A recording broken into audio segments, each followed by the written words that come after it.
West African leaders have asked for urgent aid from the UN to help Mali fight against rebels.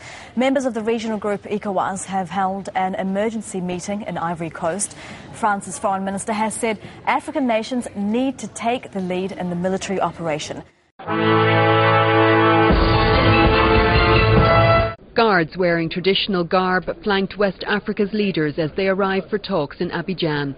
The emergency meeting of the ECOWAS grouping stood to strains of their anthem, and the French foreign minister said the time had come for the bloc to unite and take up the fight against the Islamists. He stressed his country's recent military action was never to be a long-term campaign. L'opération baptisée Serval. Operation Serval is not intended as a substitute for the African-led force. On the contrary, France's objective is the full and entire implementation of the relevant United Nations resolutions.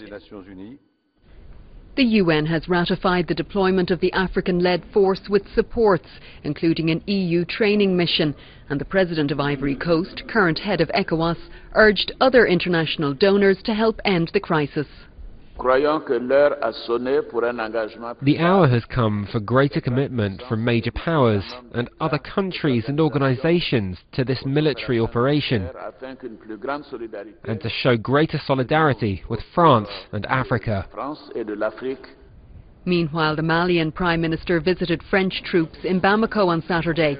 Django Sissoko inspected Puma helicopters and urged the soldiers not to drop their guard, as a clear and decisive victory was needed so Mali could reclaim the north from the extremists.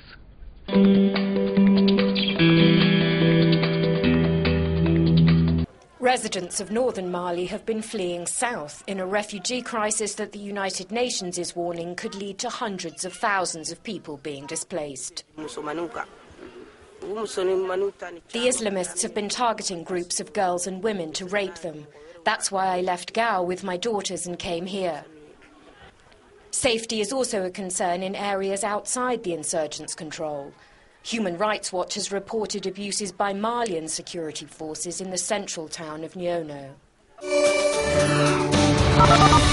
The international community is lining up to support France and Mali. In addition to West Africa, the United States, Canada, and the European Union have all offered to provide support with transportation, training, and intelligence gathering to remove the Islamists threatening to destabilize the entire region.